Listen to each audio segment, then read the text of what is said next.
much more deeper. Infantino said recently slow rejections from other confederation meant that Infantino had no majority for the plan. Yes, quickly moving away from that as we've got this on the 2026 Ballon d'Or, and this is on the list of favourites to win that award, as England captain Harry Kane is currently the favourite to win the Ballon d'Or award this year, despite elimination in the hands of Argentina at the 2026 World Cup semi-finals. Although Harry Kane scored 6 goals at the World Cup, he was outscored by Kylian Mbappe with 10 goals, and Lionel Messi with 8 goals. Erling Haaland and teammate Jude Bellingham both have 7 goals. Of those players, Mbappe and Messi are the ones who have the best chances of challenging Kane for the Ballon d'Or. However, this biggest competition is expected to come from Rodri and Lamine Yamal, 2 members of the Spain squad that became World Cup champions in North America. It will be the first time that Kane claims the prize in his career. The Bayern Munich striker scored 61 goals in 51 games for the Bundesliga Giants last season as they completed the league and a cup double. Yes, quickly moving away from that.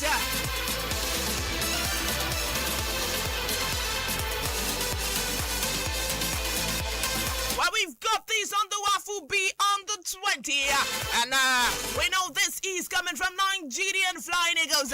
This is a very sad one, as the Nigerian Flying Eagles lost 2-0 to Burkina Faso in their last group game at the Waffle B on the 20 championship, which happened live yesterday. Sen Bagayogo and Mohamed Zongo scored for the Young Stallions in their first half. The Flying Eagles finished second in Group B with 6 points from 3 games. Burkina Faso topped the standings, having amassed 7 points from the same number of matches. Nigeria will face co-host Cote d'Ivoire in the semi-finals, while Burkina Faso will take on Niger Republic. The 2 finalists will qualify for the 2027 African Under-20 Cup of Nations. Yes, moving away from that and talking pre-season, well, we've got this coming from Tolu Arokodare, as Tolu Arokodare scored on his first appearance as Ajax cruised to a 3-2 victory over FC Volendam. In the pre-season friendly that happened live yesterday, Arokodare, who was named among the substitutes in the game, replaced Marcos Leandro 19 minutes from time. The Nigerian international netted Ajax third goal of the game 2 minutes from time after Anton Gael caused confusion in FC Volendam defense. The 25-year-old joined Ajax from Sky Bet Championship club Wolverhampton Wanderers this week.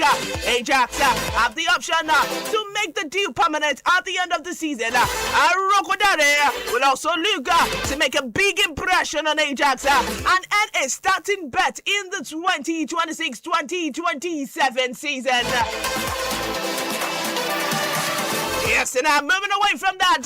Still talking AFCON 2026. Where we've got this from the Confederation of African Football CAF, as they have suspended Nigerian duo of Oluwatosin Dimei and Jennifer Echegini ahead of their final group fixture at the ongoing Women African Cup of Nations AFCON. The Super Falcons bounced back from their shock loss to Malawi to pick up a 1-0 win over Zambia on Saturday.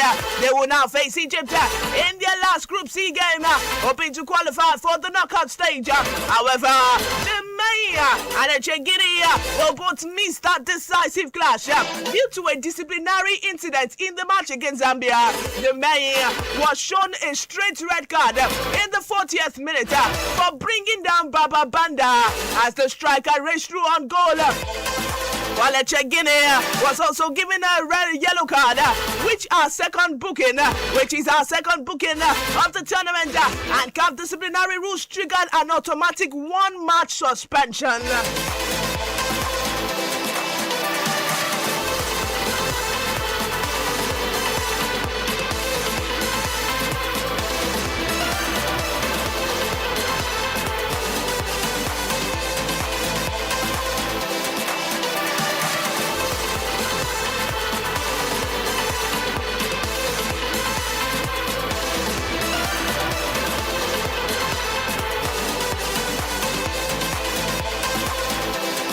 Yes, and I'm still talking WAFCON 2026. Well, we've got this.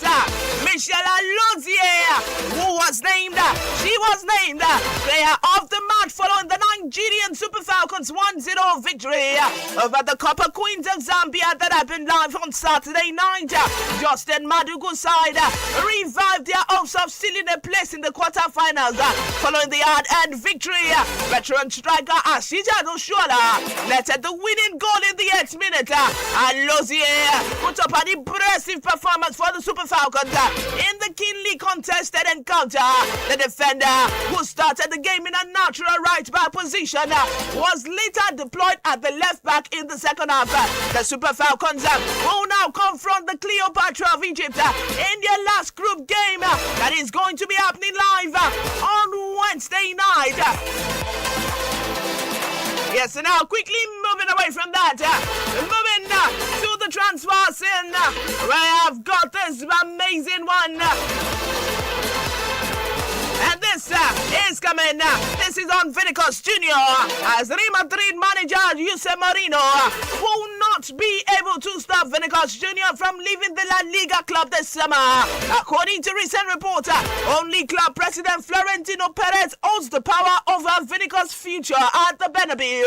The Brazilian winger is into the final month of his current contract and has been locked in on negotiations for over a year. The negotiations began before Mourinho was appointed as manager to replace Alvaro Arbeloa. And although Mourinho likes Vinicus Jr. and would love to keep him in the squad, the decision is out of his hand. Vinicus Jr. is also attracting serious attention from Premier League winners Arsenal, who are ready to smash their wage structure to land the 26-year-old. The player is also expected to arrive in Madrid, and he will hold talks with both Mourinho and Perez. Yes, and now moving away from that, still on the transfer scene, where we've got things on Manchester United, as Manchester United have initiated a new effort to sign England international Miles Lewis-Kelly from Premier League champions Arsenal. United have maintained a long-standing interest in Lewis-Kelly, who has made 75 appearances for his childhood club Arsenal, and he has also earned 6 caps for England. Lewis-Kelly made his debut in Arsenal team during the 2024-25 season, showcasing his talent as Mikel Arteta's squad finished second in the Premier League, and they also advanced deep into the Champions League. Yes, moving away from that, and still talking transfer, of course.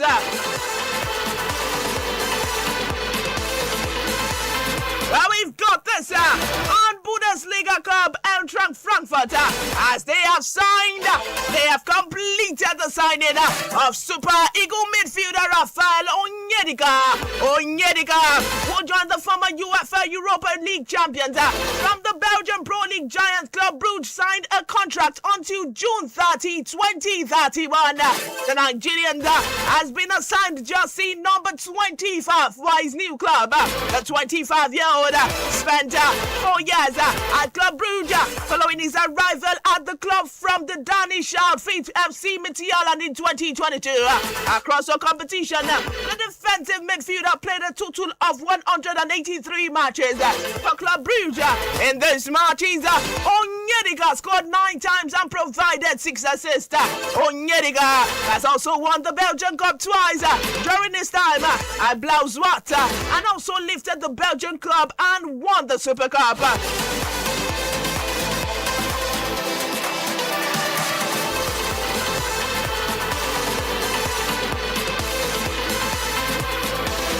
Yes, and now moving away from that, still talking transfer, well, we've got these on Chelsea, as Chelsea are set to sign Italian defender Giorgio Sclavini after the completion of a transfer for the Brighton star Danny Welbeck. The Blues announced this acquisition of former England international Welbeck from Brighton on Saturday. Welbeck, who has previously played for Manchester United and Arsenal before joining Brighton, signed a 2-year contract at the Stamford Bridge. Yes, moving away from that, and still on the transfer market, where we've got this.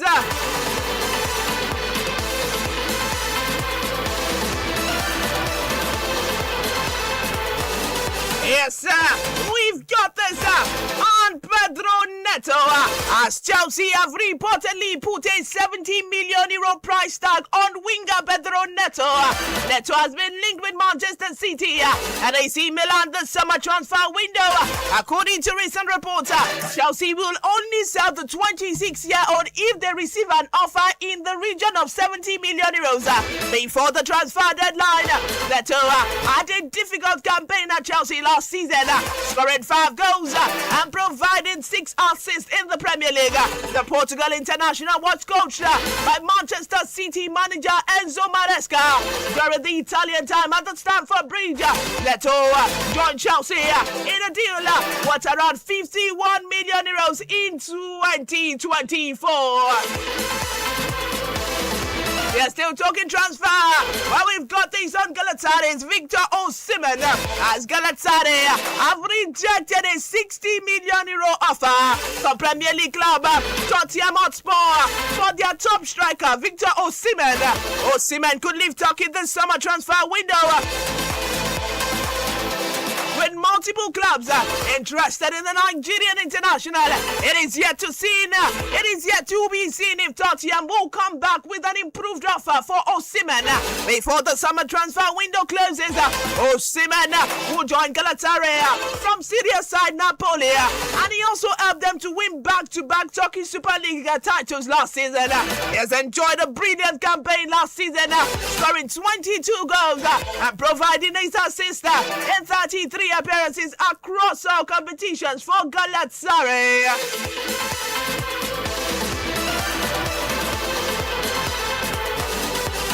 Yes, and now moving away from that, still talking transfer, of course, but we've got this on Gonzalo Garcia and Cesar Palacios as they have undergone medicals with Fulham ahead of the sealing a permanent move from Real Madrid. The combined fee for both players is around 42.3 million euros. Garcia, a 22-year-old striker, was top scorer at the Club World Cup last summer, and he's set to move for around 34 million euros. Meanwhile, Palacios is a 18-year-old midfielder who made his senior debut for Real Madrid in January, and is costing Fulham around 8.5 million euros. The Fulham head coach Alvaro Arbeloa has been the driving force behind these 2 deals. Yes, and now moving away from that, well, we've got this one. We've got another one on Chelsea. Still in the transfer market, of course, as Chelsea have confirmed the signing of Valentino Bacco from Strasbourg. The 21-year-old Argentina midfielder has put pen to paper on a contract until 2033. Bacco, who played for Brighton before a move to League One, was part of Argentina's World Cup squad that reached the final last month. He was an unused substitute during Argentina 2-1 win over England in the semi-finals, but he caught the headlines for a bust-up with Jude Bellingham at full-time. Bacco could be seen running onto the pitch, celebrating in the faces of England players after Enzo Fernandez equalizer. He will now join Xabi Alonso's squad after his mandatory break following the World Cup. Yes, moving away from that, but we've got another one on Chelsea, still in the transfer market, as Chelsea have finalized the signing of Rayo Vallecano left-back Pep Chavari, as Chavari solidified his status as one of the most coveted wing-back in Spanish football last season, making 44 appearances across all competition and contributing 1 goal along the 3 assists. The Blues have now been compelled to seek a new left-back in the transfer market, following the departure of Chaviria's fellow countryman Marc Cucurella, who transferred to Real Madrid for about 51.8 million euros earlier this summer. Personal terms have already been established with Chaviria's representatives, and the West London club now has an agreement with Rayo Vallecano after several fruitful discussions in recent days. As reported by newsman Maka, the 2 clubs have reached an agreement of 25 million euros, 21.4 million euros deal plus bonuses for the 28-year-old fullback.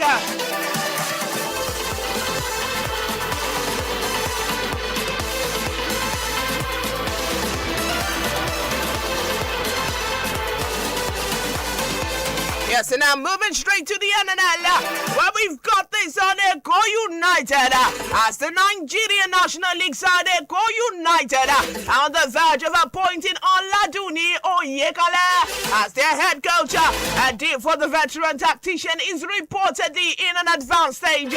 According to recent reports, Oyekale is expected to put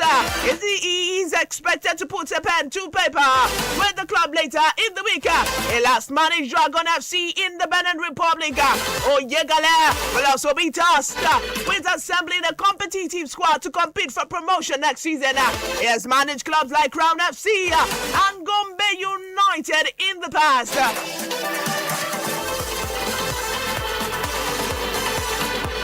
Yes, and now moving to Wafu B on the 20 championship as the Group B final standings of the 2026 Wafu B on the 20 championship have been confirmed. This follows Nigeria 2-0 defeat to Burkina Faso that happened live yesterday as both teams booked their place in the semi-final.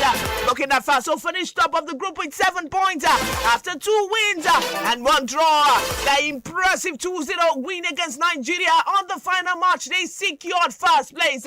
Nigeria Flying Eagles finished second with 6 points, having recorded 2 wins and 1 defeat. Despite the setback against Burkina Faso, the Flying Eagles did enough to progress to the knockout stage. Ghana ended their campaign in third place with 2 points, while Togo finished bottom of the group with 1 point as both sides exited the tournament. The final Group B standings read tonight. Burkina Faso has 7 points, so they qualified. Nigeria has 6 points, so they qualified. Ghana has 2 points, and Togo has 1 point.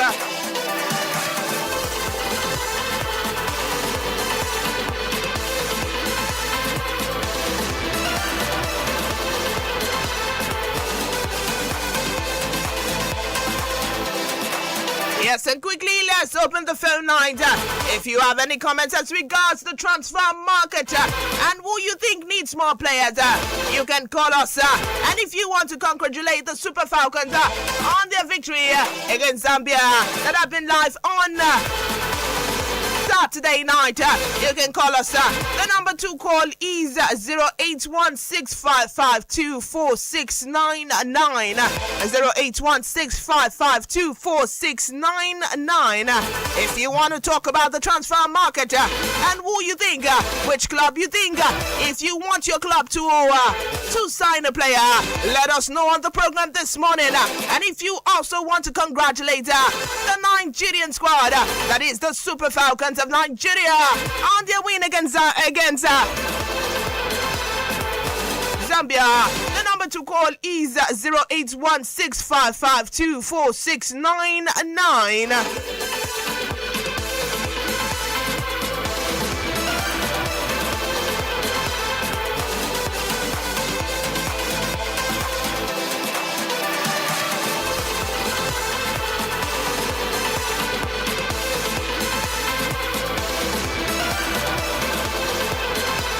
Hello.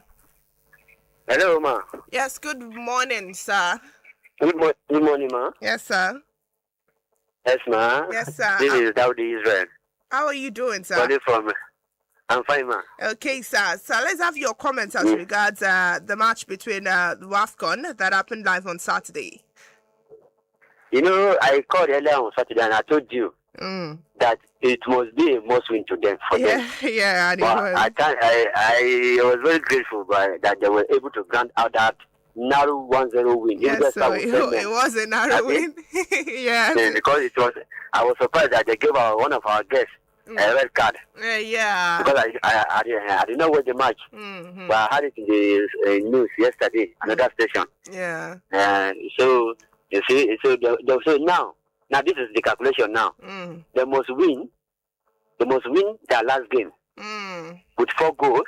4 goals, okay. That is if okay. 4 goals. That is if Zambia, if Malawi can able to defeat Zambia for us. Okay, let's have it.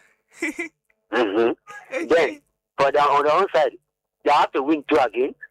That is if Zambia and Malawi play draw, then we'll qualify for the next round. Okay. See now, for Zambia to win Malawi is a problem to us. That is how it is. Mm-hmm. So well, I wish them best of luck. But imagine, I've told you, lack of preparation is killing our football route in Nigeria. That's deep. You are a champion. Anything that is come to play the champion must prepare yourself, whether you like it or not. Yeah. So I don't know. I don't see the reason why they're playing ordinary 3 friendly matches, 2 friendly matches before the tournament, which is not good. Yes. So that is the problem. Now imagine us calculating how to qualify in women's football again. It has never happened like that before. Yeah. So I wish them best of luck again. Yes, I hope so. Thank you, man. Thank you very much for that comment, Daddy Israel. Thank you very much. Yes. Thank you, man. Yes, our time is fast spent on today's edition of Sports Diaries. Many thanks to those who made today's program possible. Many thanks to those who are here with me in the studios this morning. Many thanks to you listeners who consistently tune in to listen to Sports Diaries on our Power 102.7 FM. Until next time, I remain your favorite sports diva. Keep loving the game. Have a wonderful day and God bless you. Bye-bye.